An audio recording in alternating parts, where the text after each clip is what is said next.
Shalom mes frères, mes sœurs dans le Seigneur, nous entrons dans la 3e semaine d'enseignement pour le mois d'août.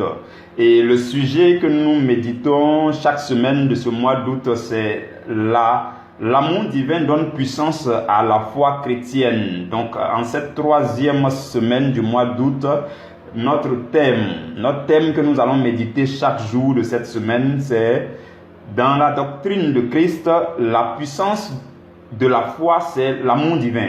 Dans la doctrine de Christ, la puissance de la foi, c'est l'amour divin.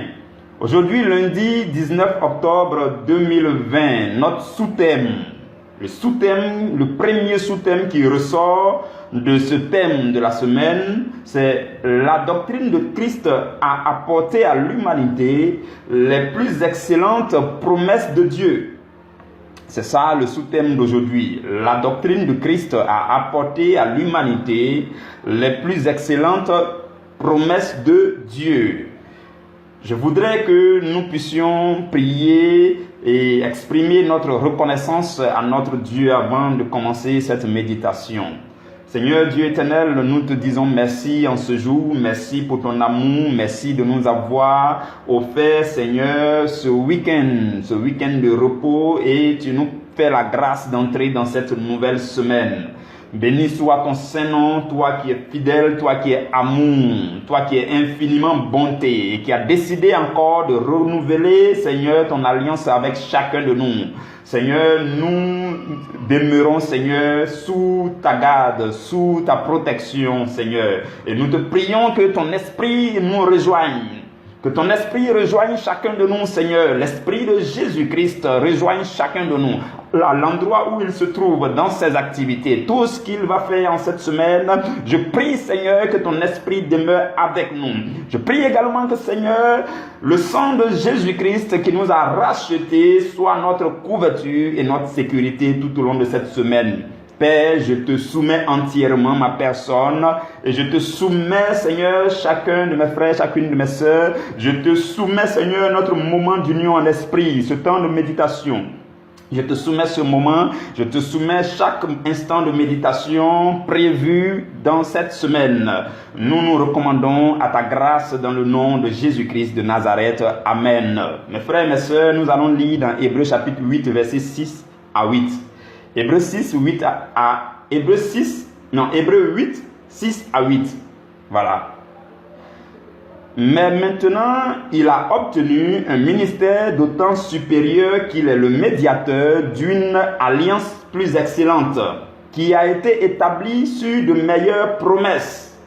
En effet, si la première alliance avait été sans défaut, il n'aurait pas été question de la remplacer par une seconde, car c'est avec l'expression d'un blâme que le Seigneur dit à Israël: « Voici les jours viennent, dit le Seigneur, où je ferai avec la maison d'Israël et la maison de Juda une alliance nouvelle. » Parole du Seigneur, nous rendons grâce à Dieu. Mes frères, mes sœurs, dans le Seigneur, depuis la chute d'Adam et Ève dans le jardin d'Éden, cette déchéance de l'humanité, lorsque c'est arrivé et que l'homme et la femme ont sombré dans un état inférieur par rapport au glorieux état que Dieu leur avait donné au début, quand cela est arrivé, Dieu a commencé à prendre son temps. Dieu a commencé à prendre son temps pour identifier clairement et nettement le besoin de l'humanité. De quoi est-ce que l'homme a besoin afin de faire son retour dans le jardin d'Éden, dans le paradis céleste. Donc Dieu a commencé à identifier. Voilà pourquoi à un moment donné, vous voyez, Dieu va susciter Abraham. Dieu va appeler Abraham. Il s'appelait d'abord Abraham. Dieu va l'appeler pour dire: « Je fais avec toi une alliance. » Et cette alliance va être appelée la première alliance qui va rester sur Isaac, sur Jacob, qui a été appelé Israël, et par la suite Dieu va envoyer l'étape de la loi dans le cadre de cette première alliance. Mais voyez-vous, la Bible nous dit dans le texte que nous venons de lire que si la première alliance avait été sans défaut, il n'aurait pas été question de la remplacer par une seconde. Donc ça veut dire quoi? Que la première alliance n'était pas une alliance parfaite. Vous voyez. Et la Bible dit que Dieu s'est exprimé avec un blâme. C'est comme si Dieu était en train de blâmer un peu le peuple d'Israël, ainsi de suite. La Bible dit, c'est avec l'expression d'un blâme que le Seigneur a dit à Israël. Il a dit à Israël, il dit, voici les jours viennent. Moi, Dieu, je ferai avec la maison d'Israël une alliance nouvelle.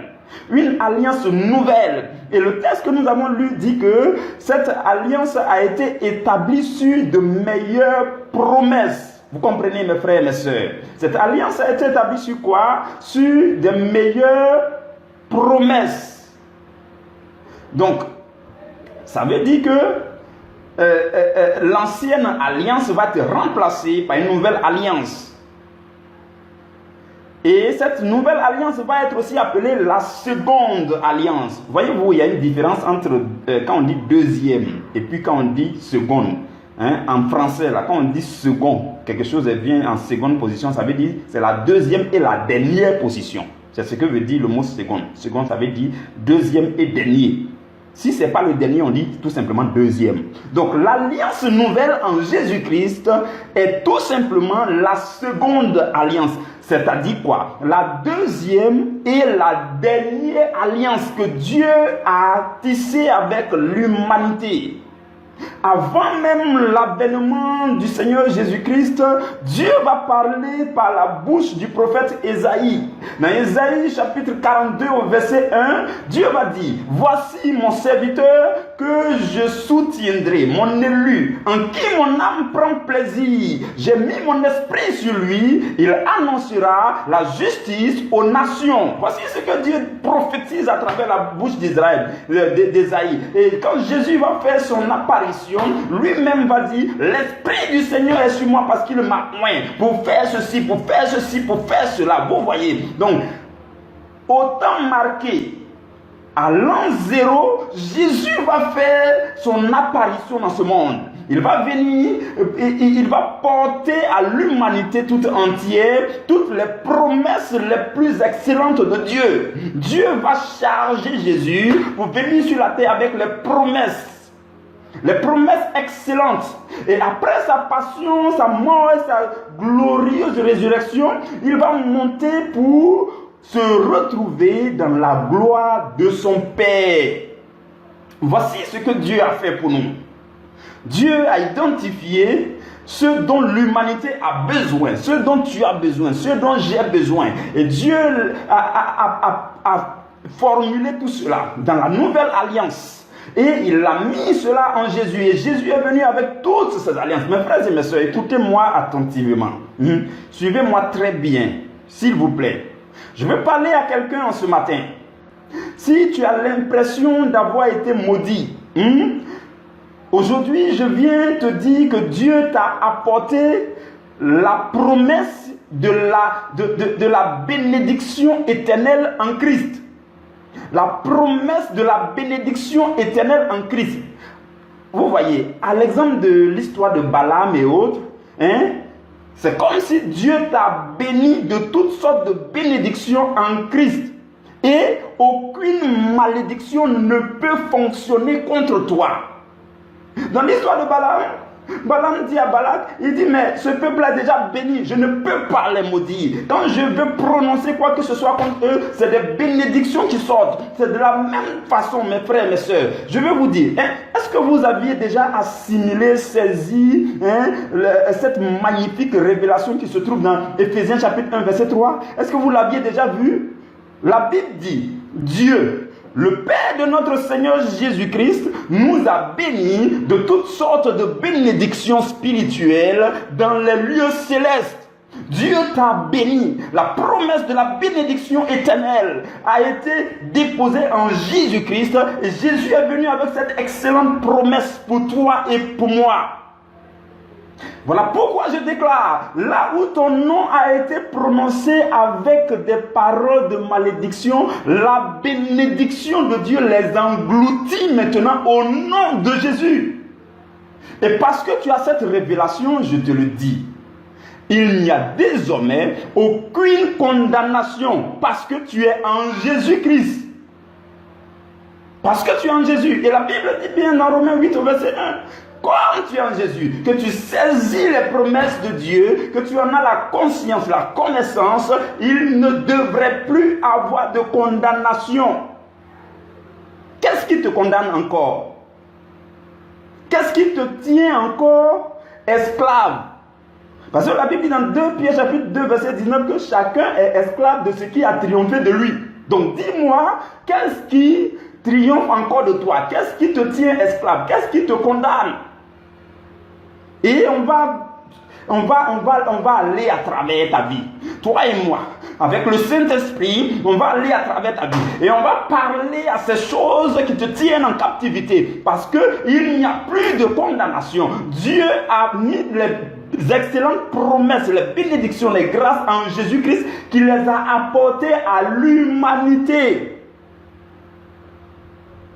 Je vais parler à quelqu'un d'autre. Si tu as l'impression d'avoir une vie qui n'a pas de sens, ça dit que c'est sans tête ni queue, je voudrais que tu te connectes seulement à ce qu'on appelle sa divine puissance. Je ne sais pas si vous aviez déjà vu ce mot-là dans la Bible.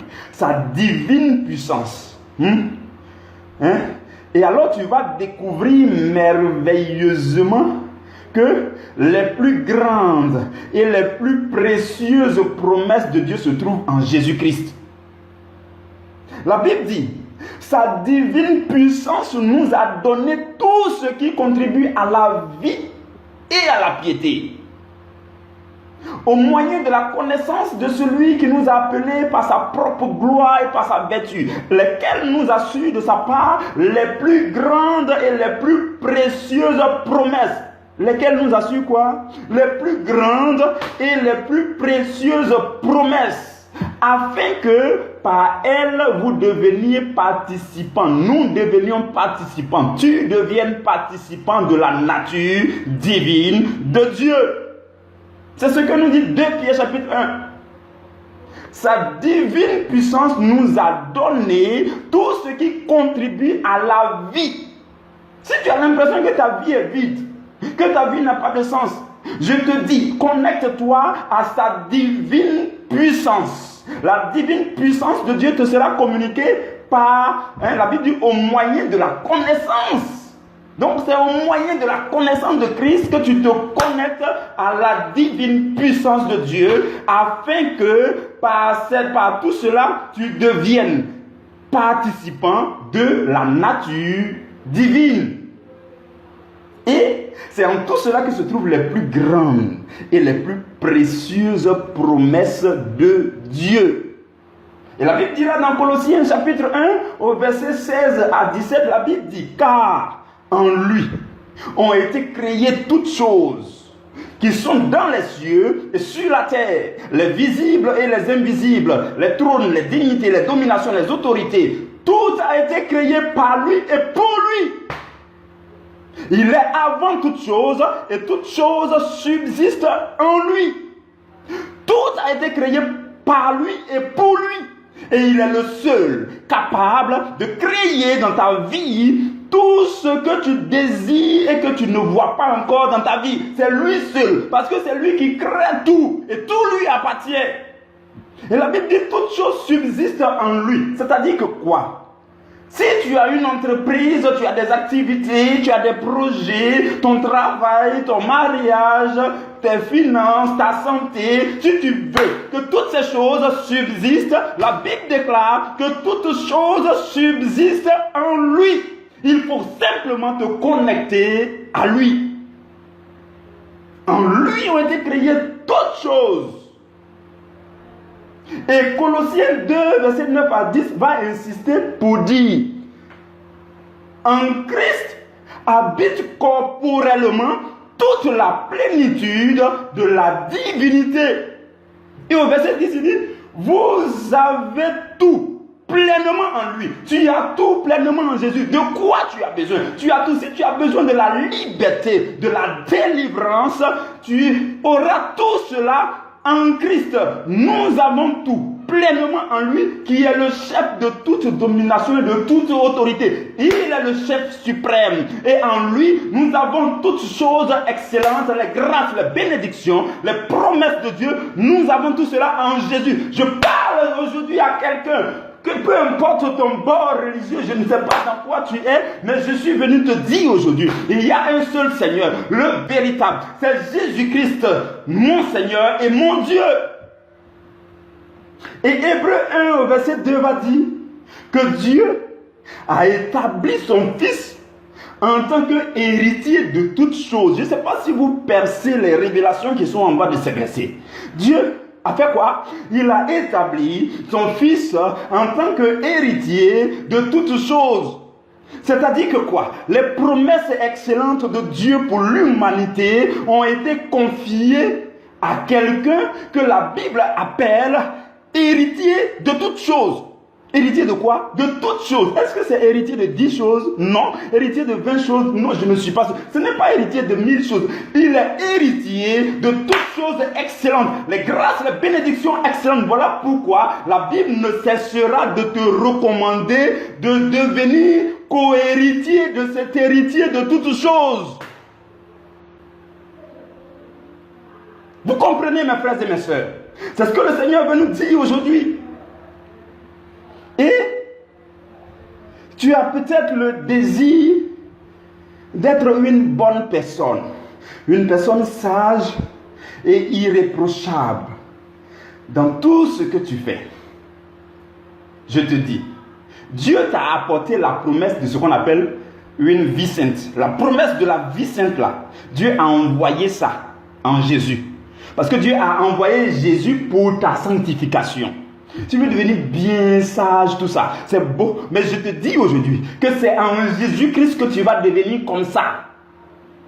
Et je t'invite à admirer ce que dit la Bible à notre sujet dans Hébreux chapitre 10 au verset 10. La Bible dit, nous sommes sanctifiés par l'offrande du corps de Jésus-Christ, une fois pour toutes. L'offrande du corps de Jésus, le sacrifice du corps de Jésus a été fait pour que toi et moi nous ayons une vie de sanctification. L'offrande du corps de Jésus, ça veut dire qu'il n'y a plus besoin de faire une autre offrande, un autre sacrifice de sang.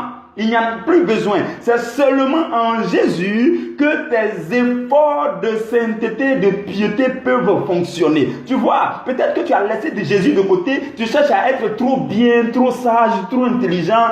Jésus est là-bas, toi tu es ici. Tu cherches à faire tout ça. Tu n'y arriveras pas. Tes efforts de sainteté, de perfection, de sanctification ne fonctionneront qu'avec Jésus-Christ.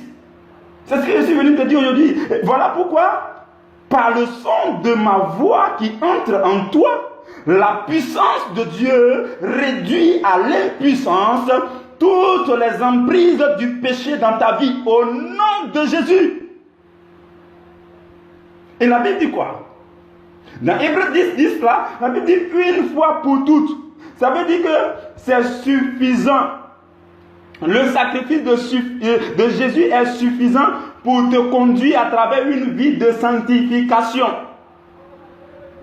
Jésus s'est livré pour te venir en aide, pour que tu deviennes quelqu'un de bien. Ce n'est qu'en Jésus, mes frères et mes sœurs. Et je voudrais savoir aussi, je voudrais que tu me suives bien, pour qu'on découvre ensemble ce que la Bible dit à propos de toi. Dans Ephésiens 5 au verset 26 et puis aussi au verset 27. La Bible dit quoi? La Bible dit Jésus te purifie par le baptême d'eau. Et il fait quoi? Il te sanctifie par sa parole, afin de te faire paraître devant lui glorieuse, sans tache, ni ride, ni rien de semblable, mais saint, sainte et irréprochable. Tu veux être saint, irréprochable, parfait, tout ça, tu cherches à gauche, à droite, tu laisses Jésus de côté, ça ne marchera pas. Ça ne peut pas marcher, parce que c'est Jésus qui est venu dans ce monde, et il est venu pour te purifier par le baptême d'eau, ensuite te sanctifier par sa parole. Et il fait tout cela pour que tu paraisses devant lui, glorieuse, sans tache, ni ride, sainte, propre, irréprochable, ainsi de suite. C'est cela, mes frères, mes sœurs. N'est-ce pas là une meilleure promesse de sainteté et de sanctification? Et on doit saisir ces choses qui sont en Christ. On doit se connecter à Christ pour les saisir, pour profiter pleinement de ces choses, mes frères et mes sœurs. Et je vais parler à quelqu'un d'autre qui a l'impression de sentir l'acharnement de l'ennemi sur sa vie. Toi, tu as l'impression de sentir l'acharnement de l'ennemi. Tu sens qu'il rôde. Il veut te nuire. Il veut te ôter la vie. Je te dis, Dieu t'a déjà racheté. Peut-être que tu ne le savais pas, ou bien peut-être que tu avais entendu comme ça, mais je veux que tu saisisses. Je veux que tu adhères à ces choses que les Écritures déclarent à ton propos. Dieu t'a déjà racheté en Christ. Et tu as besoin d'en être conscient et de le proclamer sans retenue. Il ne faut pas te retenir. Proclame sans cesse que Dieu t'a racheté en Christ. Dieu t'a promis la vie éternelle. La promesse de la vie éternelle est en Jésus-Christ pour toi et pour moi. Et Dieu a utilisé Jésus pour payer le prix. À compter donc de ce jour, ne sois pas ignorant. Il ne faut pas être ignorant à ce sujet. Relève-toi simplement pour vivre. Tu as le droit de la vie. Tu as droit à la vie. Lève-toi et vis. Si quelqu'un te menace, l'ennemi s'acharne, l'ennemi fait quoi que ce soit, dis-lui que tu as le droit de vivre parce que quelqu'un t'a racheté. Ce quelqu'un s'appelle Jésus. Et pour cela, tu as besoin que la parole de Dieu, dans 1 Pierre chapitre 1, verset 18 à 20, là, soit incrustée en toi. Peut-être que tu ne l'as pas encore saisi, mais aujourd'hui, je veux que ça soit incrusté en toi. Parce que c'est à ton sujet que Dieu parle. Tu as peur. Tu dis non, l'esprit de mort, oh les sorciers de mon village, oh c'est la fin de l'année, oh c'est ceci, oh c'est pas facile, oh l'ennemi. Jésus t'a racheté. Et la Bible dit à ton sujet dans 1 Pierre, la Bible dit, ce n'est pas par des choses périssables, par de l'argent ou bien de l'or que nous avons été rachetés. Non. Mais par quoi? Par le sang précieux de Christ. Comme d'un agneau sans défaut, sans tache, prédestiné avant la fondation du monde et manifesté à la fin des temps. À cause de qui? À cause de vous, à cause de moi, à cause de nous. Dieu nous a rachetés, non pas avec l'argent, non pas avec de l'or, non pas avec les choses périssables, mais avec le sang précieux de Christ. Le sang précieux de Christ t'a racheté parce que non seulement tu es précieux aux yeux de Dieu, mais encore il a des précieuses promesses pour toi. Voilà pourquoi il t'a racheté. Donc s'il t'a racheté, c'est une première chose que de te racheter. Une deuxième chose, c'est de te connecter avec le flot de bénédiction, le flot de promesses, le flot de grâce qui viennent de Dieu, que Dieu avait prévu pour toi. Dieu ne peut pas te racheter pour aller te laisser pour contre. Non. Dieu ne peut pas te racheter pour te laisser traîner. Non. Quand il t'a racheté, c'était pour te bénir. Et la Bible dit, c'est à cause de vous que Jésus a fait ce sacrifice, que son sang a coulé. C'est à cause de l'homme. Donc, tu comprends avec moi que c'est un vrai gâchis si tu n'en profites pas. C'est un véritable gâchis. Et Romains 8 au verset 30 dit, ceux-là que Dieu a prédestinés, il les a aussi appelés. Et ceux qu'il a appelés, il les a aussi justifiés. Et ceux qu'il a justifiés, il les a aussi glorifiés. Donc Dieu t'a appelé pour que tu passes ces étapes jusqu'à un, et puis tu rentres dans la dernière étape où on dit, il t'a glorifié. Il va te glorifier. Christ t'a aussi racheté pour te faire prendre part à la promesse de la gloire éternelle. Et dans Jean au chapitre 8, les scribes et les pharisiens vont venir devant Jésus avec la femme surprise en adultère. Et par la suite, la Bible dit que Jésus, Jésus va finir avec eux quoi. Jésus va dire que celui qui n'a pas un péché lance le premier pierre. Donc ils vont finir l'épisode tout. Par la suite, Jésus va dire à la femme, quand les gens sont partis, Jésus va dire à la femme, il dit mais personne ne t'a-t-il condamné? Et elle va répondre pour dire non Seigneur. Et puis Jésus par la suite, Jésus va dire je ne te condamne pas non plus, va et ne pêche plus. Vous comprenez? Vous comprenez? Il a dit quoi? Va et ne pêche plus. Elle a péché, c'est vrai. Mais la grâce vient de surabonder. La Bible dit que là où le péché a abondé, la grâce va surabonder. C'est ce que la Bible nous dit dans Romains au chapitre 5 vers la fin. La plupart des cas, les gens se focalisent et ils restent sur ce verset-là seulement. Non, la Bible dit le péché a abondé, donc la grâce va surabonder. Mais lisez bien Romains au chapitre 6, au début du chapitre 6. La Bible dit, est-ce que c'est pour cela qu'on va demeurer dans le péché? Demeurerions-nous dans le péché afin que la grâce abonde? Et puis Paul dit quoi? Il dit loin de là. Donc si tu te rends compte que ton péché avait abondé, il n'y a pas de souci. La grâce de Jésus va surabonder pour effacer. Mais tu n'as pas le droit d'aller faire abonder le péché. La Bible n'a jamais dit que le péché doit surabonder. La grâce a surabondé parce que le péché a abondé et ça s'arrête là. Tu fais tes efforts dans le Seigneur pour abandonner ce péché. Tu n'as pas le droit d'aller faire volontairement surabonder le péché. Ce n'est pas de ça que la Bible parle. Lisez très bien la parole. Non, Jésus va dire quoi à la femme? Jésus dit, est-ce qu'ils t'ont condamné? Non. Et puis il dit, va et ne pêche plus. Parce que la grâce vient de surabonder. Mais tu n'as plus le droit d'aller pécher. Bon, ce qui m'intéresse, c'est au verset 12. Au verset 12, Jésus dit, je suis la lumière du monde. Celui qui me suit ne marchera pas dans les ténèbres, mais il aura la lumière de la vie.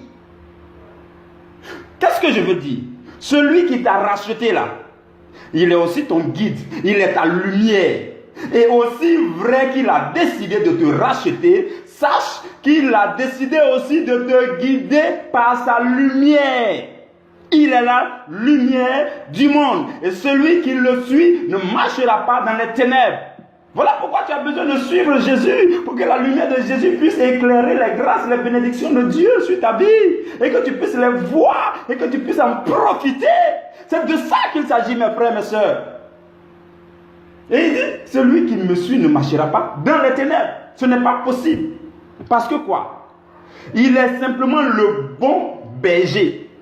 Lisez Jean chapitre 10 verset 11, il dit, je suis le bon berger. Le bon berger donne sa vie pour ses brebis. Il a donné sa vie pour toi et pour moi. Et s'il a donné sa vie pour toi, ce n'est pas pour te laisser pour compte. C'est pour te guider. C'est pour être ton berger. Voilà pourquoi tu dois te connecter à lui. Tu dois t'accrocher à Jésus. Il n'y a pas longtemps, le Seigneur me parlait, il me disait quelque chose de magnifique. Il y avait quelques situations un peu difficiles là.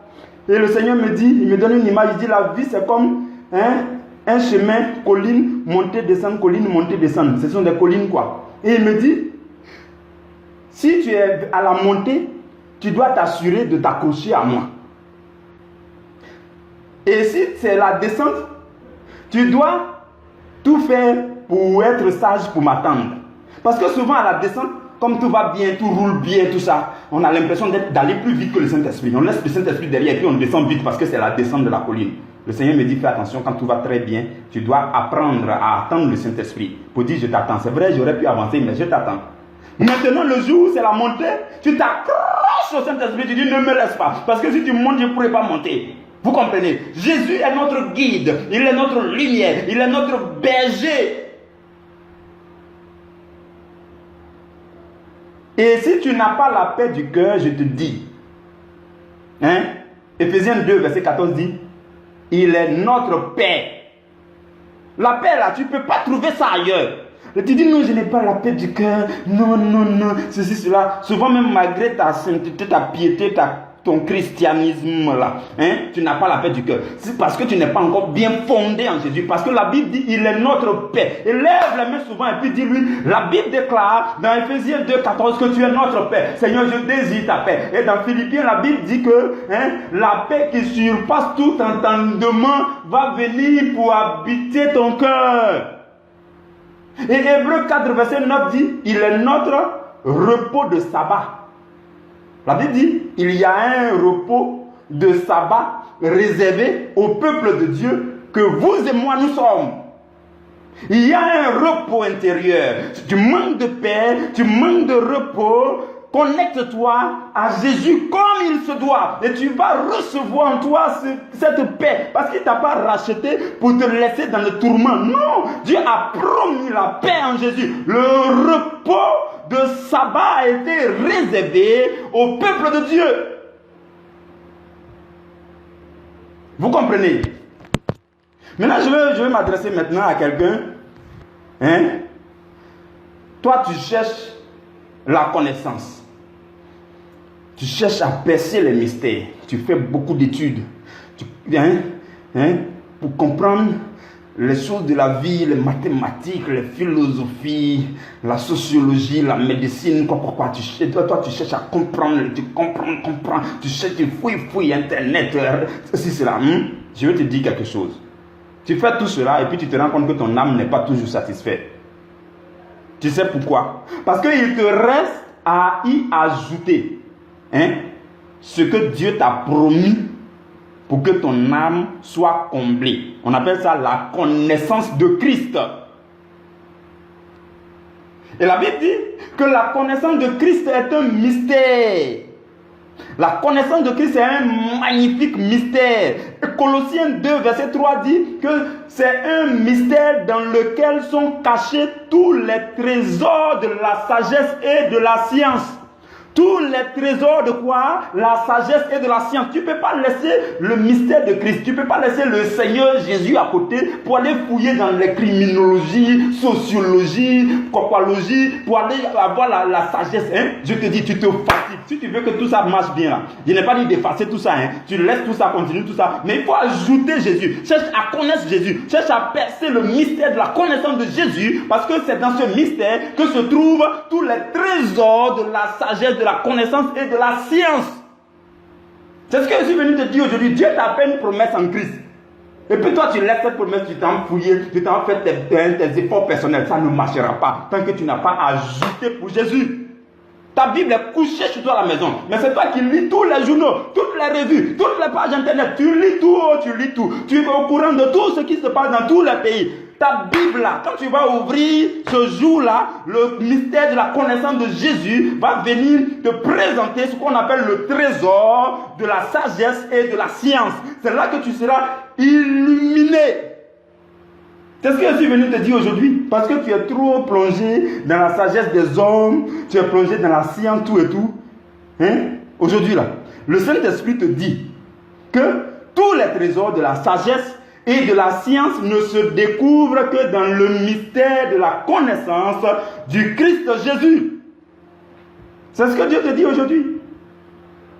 Celui dont nous parlons, mes frères, c'est celui qui a apporté les excellentes promesses. Si on veut citer les promesses que Dieu a prévues pour l'humanité par le canal de Jésus, on ne va pas quitter ici. Ce n'est pas possible. On ne peut pas. D'ailleurs, c'est de toutes ces choses qu'on parle toute notre vie, durant toute notre vie chrétienne. La Bible, c'est de toutes ces choses que le Nouveau Testament traite, l'Ancien Testament, ainsi de suite. C'est de ces choses que on parle dans la vie chrétienne. C'est beaucoup, c'est excellent. Les magnifiques promesses, les excellentes promesses, les plus grandes, ce n'est qu'en Jésus. Et Dieu a prévu ça pour l'humanité, pour toi, pour moi. Tu ne peux pas aller. Je te dis, si tu n'étais pas chrétien avant que tu m'entends, je te dis, tu es en train de errer, tu es en train de te promener, tu es en train de t'égarer. Reviens à la lumière de Jésus. Reviens en Jésus. Et alors tout ce que tu connaissais avant là, il y a un voile. Je te dis, la Bible dit, dans le livre de 2 Corinthiens, je crois, la Bible dit que tous ceux qui lisent l'Ancien Testament là, ce verset-là est magnifique. Allez-y, lisez ce verset-là. Je crois que c'est 2 Corinthiens 6, 15, je ne sais plus trop. Fouillez dans 2 Corinthiens, vous allez découvrir. La Bible dit quoi? La Bible dit que tous ceux qui lisent l'Ancien Testament, il y a un voile qui est mis sur leur entendement.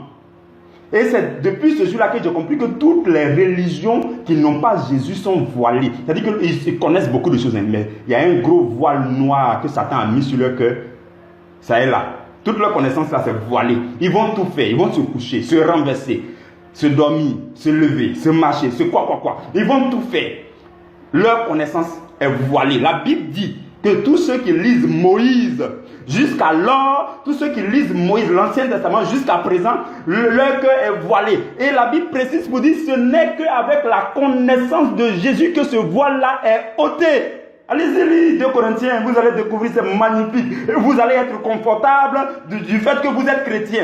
Le fait que vous soyez chrétien, c'est trop confortable. C'est vraiment confortable. Il n'y a pas mieux ailleurs. Tous ceux qui sont ailleurs sont voilés. La Bible dit que ce voile-là ne sera ôté que le jour où ils se donnent à Jésus. Le jour où ils cherchent à connaître Jésus. Le jour où ils donnent leur cœur à Jésus. C'est là que ce voile est ôté. Tout le monde est voilé. C'est magnifique. Celui dont je vous parle, il est magnifique, il est grand, il est puissant.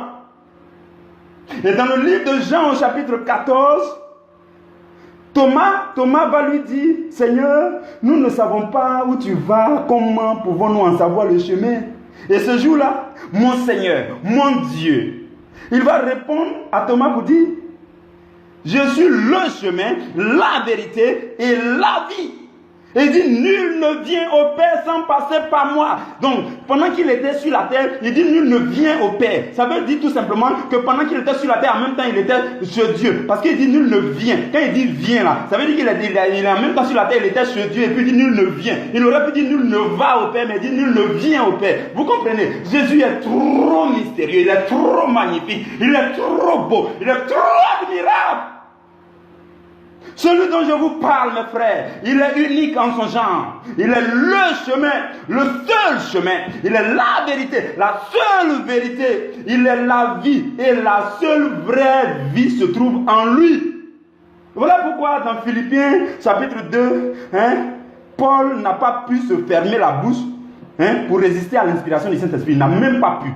Et Paul a dit que Jésus a été le seul qui s'est humilié jusqu'à la mort sur le bois de la croix. Et il a dit, c'est pourquoi aussi Dieu l'a souverainement élevé et lui a donné le nom qui est au-dessus de tout nom, afin qu'au nom de Jésus, tout genou fléchisse dans les cieux, sur la terre et sous la terre, et que toute langue confesse que Jésus-Christ est Seigneur.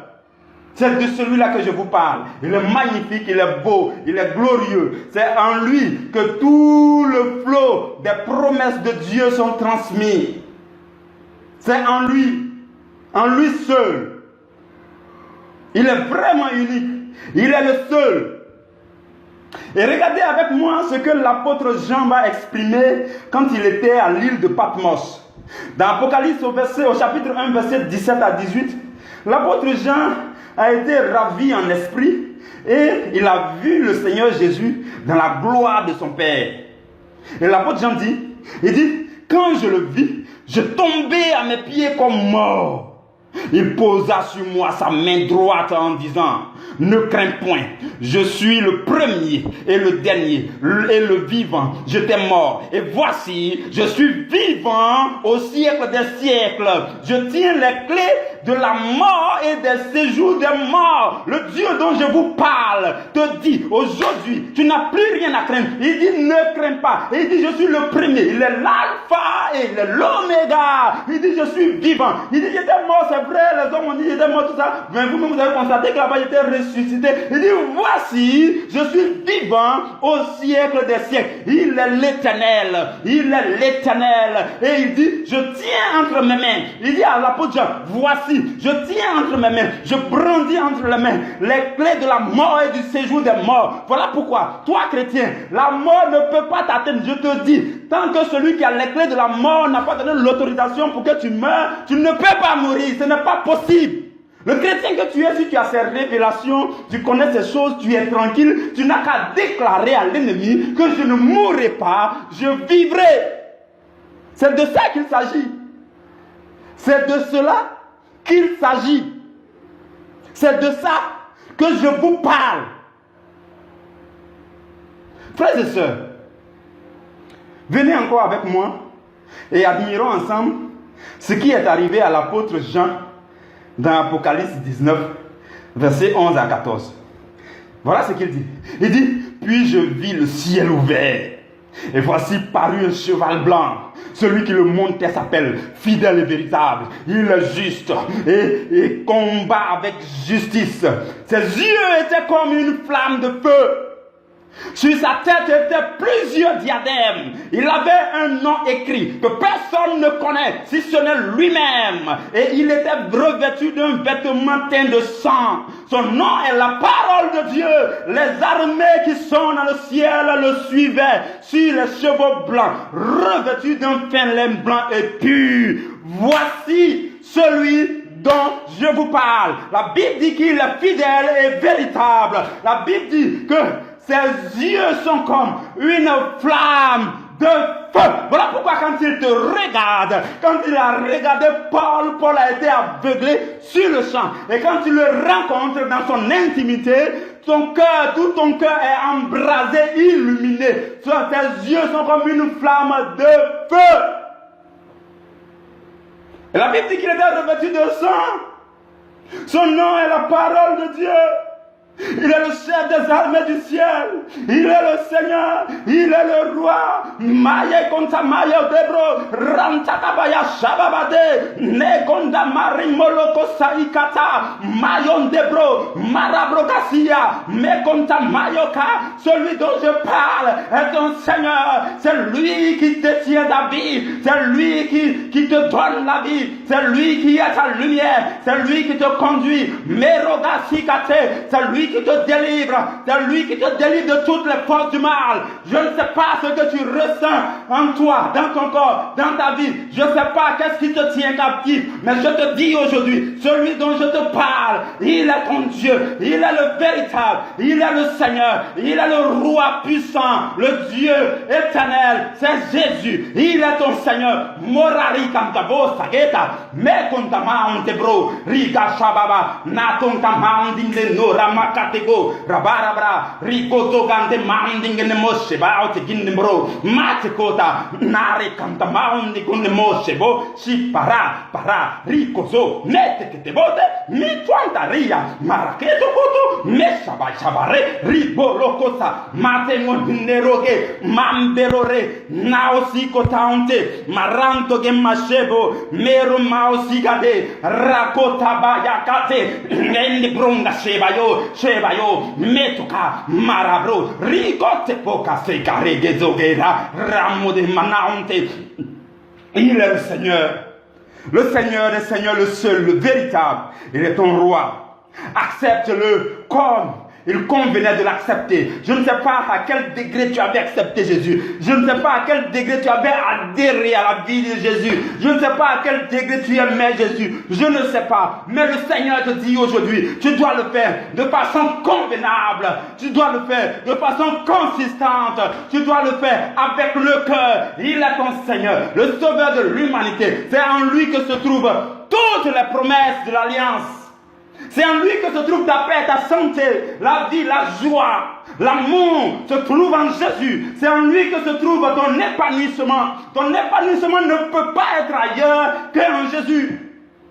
Voilà pourquoi je te demande aujourd'hui de t'accrocher à Jésus, de le prendre comme Seigneur. Il est le Seigneur. Il s'est donné pour qu'il soit le véritable Seigneur. Accepte-le comme le Seigneur, le véritable, l'unique. Il est magnifique.